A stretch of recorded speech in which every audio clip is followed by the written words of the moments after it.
Start.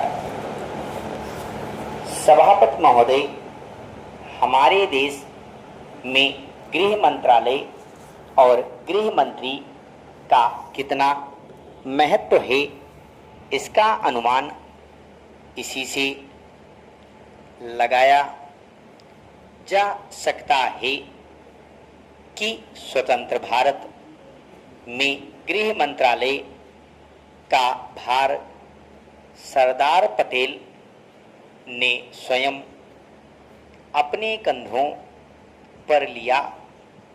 Sardar Patel का उत्साह, उनका साहस और उनकी बुद्धि तीनों ही हमारे गृह मंत्रालय के लिए आदर्श का काम कर सकती हैं, परंतु दुर्भाग्य से सरदार के पश्चात इन तीनों बातों में कुछ कमी आती हुई दिखाई देती है। उदाहरण के लिए एक ही बात मैं कहना चाहता हूँ। 1962 में जब हमारे देश पर चीन का हमला हुआ तो 14 नवंबर 1962 को हम सब ने इसी सदन में खड़े होकर एक प्रस्ताव पास किया था, जिसके शब्द थे, भारत की भूमि जब तक हम शत्रु से स्वतंत्र नहीं करा लेते, तब तक हमारा यह संघर्ष बराबर जारी रहेगा, भले ही वह कितना ही लंबा क्यों न हो।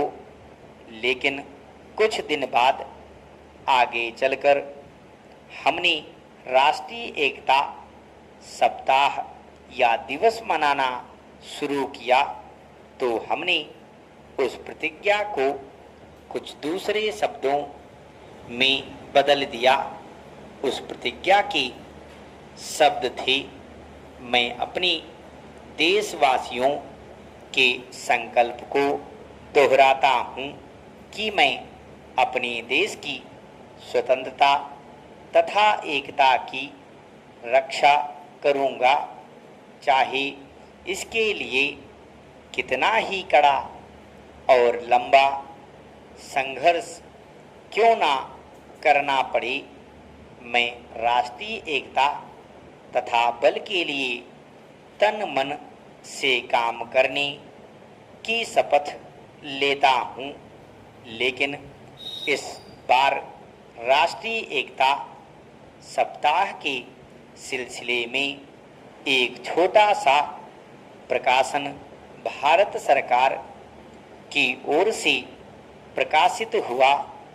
इस प्रकाशन में स्वयं इन्होंने लिखा कि 1962 में चीन द्वारा आक्रमण के बाद शपथ की भाषा में थोड़ा परिवर्तन कर दिया गया है।